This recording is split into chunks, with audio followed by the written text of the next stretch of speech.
सत्यपाल मलिक, क्या वजह रही कि उन्होंने फिर ये किस तरह से कहा कि मतलब एक दफ़ा 370 को जिस वक्त यहाँ पे ख़त्म किया गया उस वक्त वो गवर्नर भेजे गए थे आपकी सरकार की जानिब से, और आज वो आपकी सरकार पर ही सवाल खड़े कर रहे हैं। एक तो ये सवाल है कि उन्हें करप्शन से कोई लेना देना नहीं है मोदी जी को, क्या कहेंगे आप?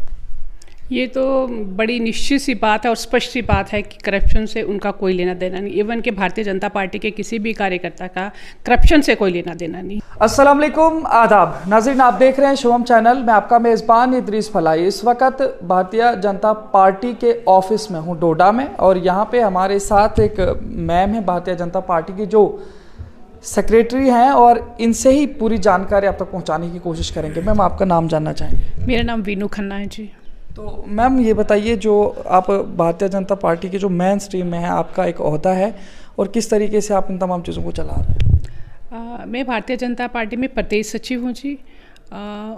उसके साथ साथ मेरे पास भारतीय जनता पार्टी महिला मोर्चा जम्मू कश्मीर का सह प्रभारी का ओहदा दायित्व है, और इसके साथ साथ ही मन की बात जो आदरणीय भाई नरेंद्र भाई मोदी जी का जो रहता है कार्यक्रम, उसकी को इंचार्ज हूँ प्रदेश की। मैम, आपसे जानने की कोशिश करूंगा, डोडा में आज आपका दौरा था, किस हवाले से था, ये जानकारी दीजिए। आज डोडा में हमारे मन की बात की रिगार्डिंग ही मेरा आना हुआ, क्योंकि नरेंद्र भाई मोदी जी का 100वां एपिसोड जो है वो 30 अप्रैल को होने जा रहा है। ये एक ऐसा कार्यक्रम हमारे भारतीय जनता पार्टी के लिए एक ऐसा त्यौहार बन गया है जो बिना रुके, बिना थके, क्योंकि आज तक पूरी दुनिया में किसी विश्व के नेता ने ऐसा कोई भी बिना रुके 100वां एपिसोड कंप्लीट नहीं किया है। तो यह सौभाग्य जो है भारतीय जनता पार्टी के कार्यकर्ताओं के लिए बहुत बड़ी अपॉर्चुनिटी है और बहुत बड़ी सम्मान की बात है, क्योंकि इस मन की बात के कार्यक्रम में हर वो विषय जिसके द्वारा मतलब किसी को प्रोत्साहन मिलता है, बिना किसी नेगेटिविटी के, बिना किसी सियासत के, हर जन की मन तक पहुंचने का जो प्रयास हमारे आदरणीय नरेंद्र भाई मोदी जी हमारे पीएम साहब करते हैं, उसके लिए हम भारतीय जनता पार्टी के जो छोटे से छोटा सिपाही है, जैसे कि हमारी बूथ इकाई है, तो बूथ इकाई में हमारे मन की बात के इंचार्ज हैं। आज उन सबसे जो मन की बात के इंचार्जेस हैं उनकी एक सम्मेलन करा गया था।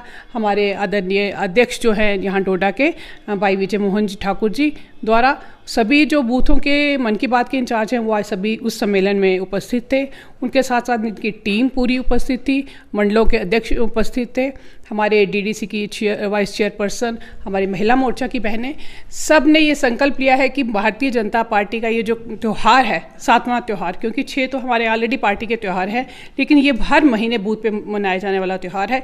इस त्यौहार को बढ़ चढ़कर मनाएंगे और डिजिटल तरीके से ये इसको मनाया जाएगा, ताकि हमारे आदरणीय भाई नरेंद्र भाई मोदी जी को जो हमारी तरफ से एक मैं समझूं कि तोहफा है वो डोडा वाले देने जा रहे हैं।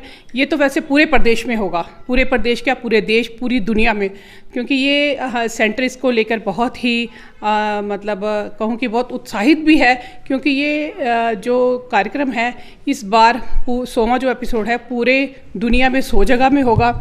जो हमारे देश में जो रजवाड़े हैं, जो हमारी ऐतिहासिक जगहें हैं, वहाँ पे भी इस कार्यक्रम को करने का लक्ष्य है।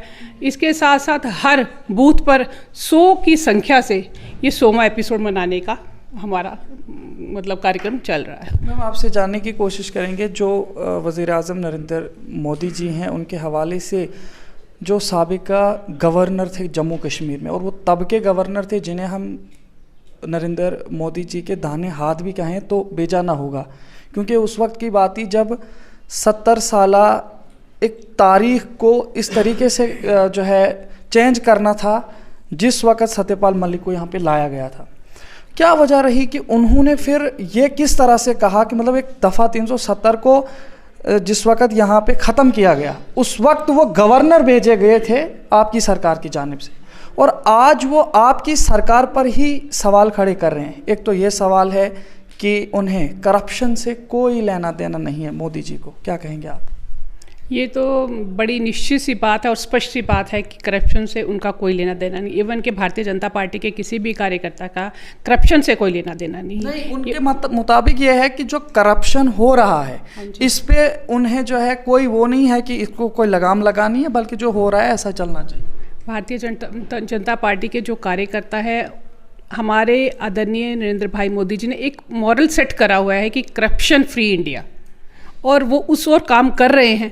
लेकिन फिर भी कुछ कहीं ना कहीं कमियां रहती हैं, क्योंकि वो हर एक चीज़ को एकदम से ठीक नहीं कर सकते। पूरी कोशिश है, वो एक मॉरल सेट कर रहे हैं, हर कार्यकर्ता उनको फॉलो करे। उनका यही एम है कि भारतीय जनता पार्टी का कोई भी कार्यकर्ता है वो देश सेवा के लिए, राष्ट्रभक्ति के लिए और आम जन की सेवा के लिए कार्य करे। हमारे वीर जवान जो पुलवामा में अटैक हुआ उस पर भी उन्होंने बात की। उन्होंने कहा कि उस बात पर जब हमने बातचीत करने की कोशिश की, हमें यह कहा गया कि आप इस पर चुप रहिए, हम संभाल लेंगे। इस पर क्या कहेंगे आप? मैं सिर्फ इतनी ही बात कहना चाहूँगी, जो हौसला आदरणीय हमारे पीएम साहब सैनिकों को देते हैं, आज से पहले कभी आपने कभी ऐसा देखा है क्या? वो सियाचिन में जाकर दिवाली मनाते हैं। कोई भी दिन त्यौहार हो, उन्होंने उनके पास जाना है, आर्मी वालों के पास। तो इससे बड़ा मान सम्मान मुझे नहीं लगता कोई और प्रधानमंत्री रहने वाला शख्स ये आरोप क्यों लगाने पर मजबूर हो? पता नहीं उनकी क्या मजबूरियाँ रही होंगी, लेकिन आदरणीय नरेंद्र भाई मोदी जी एक खुली किताब हैं। देश, पूरे विश्व के लिए वो एक विश्व नेता, और बड़ी जल्दी भारत को विश्व गुरु की ओर हम लोग अग्रसर हैं। मैं जिस तरह से एक आखिरी सवाल रहेगा आपको, आखिरी सवाल ये है कि जो काफ़ी सारी चीज़ें जिस तरीके से जो हिस्ट्री के अंदर से कुछ चीज़ें निकाली जा रही हैं, काफ़ी सारे लोग और ख़ास तौर से जो अपोजिशन की पार्टियां हैं वो काफ़ी हद तक इन चीज़ों से फ़ायदा उठाने की कोशिश कर रही हैं, और लोगों के अंदर बांटने की भी इस तरीके की बातें चल रही हैं कि लोगों को, अक़लियत को टारगेट बनाया जा रहा है इस हवाले से कि इनकी चीज़ों को वहाँ से निकाला जाए। आपको क्या लगता है, क्योंकि आप एक स्टेट के साथ और एक मेन स्ट्रीम के साथ जुड़ी हुई हैं, किस पॉलिसी के तहत इन चीज़ों को निकाला गया है? क्या लोगों को आप कहेंगे? देखिए, हर एक चीज़ का एक ऐसा एजेंडा होता है जो आप लोगों के सामने बताएं जिससे लोग समझें कि जो अपोजिशन के लोग कह रहे हैं क्या वो सच है, या किस हिसाब से जो है ये चीज़ कराई गई है। क्या मालूमात देंगे आप लोग? मैं बड़े स्पष्ट तौर से ये कहना चाहूँगी, अपोजिशन जो है वो कुछ भी कह सकती है।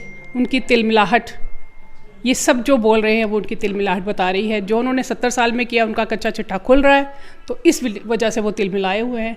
अदरवाइज़ देशभक्ति के आगे वो कभी नहीं टिकेंगे और ना टिक सकते हैं।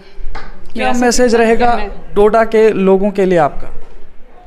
डोडा के लोगों के लिए बहुत ही सम्मान का विषय है कि पिछले 99th एपिसोड में प्रधानमंत्री जी ने स्पेशल डोडा का जिक्र किया, और ये इससे डोडा वासियों का मान सम्मान भी बढ़ा। उन्होंने डोडा के किसानों की बात की, हमारे कश्मीर की बात की। पिछले दिनों उन्होंने एपिसोड में हमारे सांबा की बात की, आरएसपुरा की बात की। पहले ये चीज़ें हम लोग कहाँ सुनते थे? छोटी छोटी चीज़ें जो है वो पत्राचार के माध्यम से कभी कभार सुनने को मिल जाती थी। आज मोदी जी ने हर मन में घर किया है, हर दिल में घर किया है। तो मेरा डोडा वासियों से, क्या पूरे हिंदुस्तान वासियों से ये अपील रहेगी कि मन की बात का जो कार्यक्रम है, ये हमारे आदरणीय नरेंद्र भाई मोदी जी हमारे मन की बात करते हैं, बच्चों के मन की बात करते हैं, बहनों के मन की बात करते हैं, उनके दुख दर्द की बात करते हैं, उनको प्रोत्साहित करते हैं। तो इस ओर ज़रूर सुनिए और अपने देश का नाम रोशन करिए। बहुत शुक्रिया हमारे साथ। धन्यवाद। तो नाज़रीन, जिस तरीके से आपके साथ आज इन्होंने बातचीत की है, मन की बात के हवाले से इन्होंने बताया जो प्रोग्राम यहाँ पे होता है, इसके अलावा भी जो आजकल चल रहे हैं मुख्तलिफ तरीके के सवालात, उन तमाम चीज़ों के हवाले से भी हमने पूछने की कोशिश की, इन्होंने जवाबात दिए। आपका क्या कहना है आप भी बता सकते हैं। देख रहे हैं शुभम चैनल, अपने मेज़बान इदरीस फलाई को दीजिए इजाज़त, मज़ीद पेशकश करेंगे, तब तक के लिए अल्लाह हाफिज़।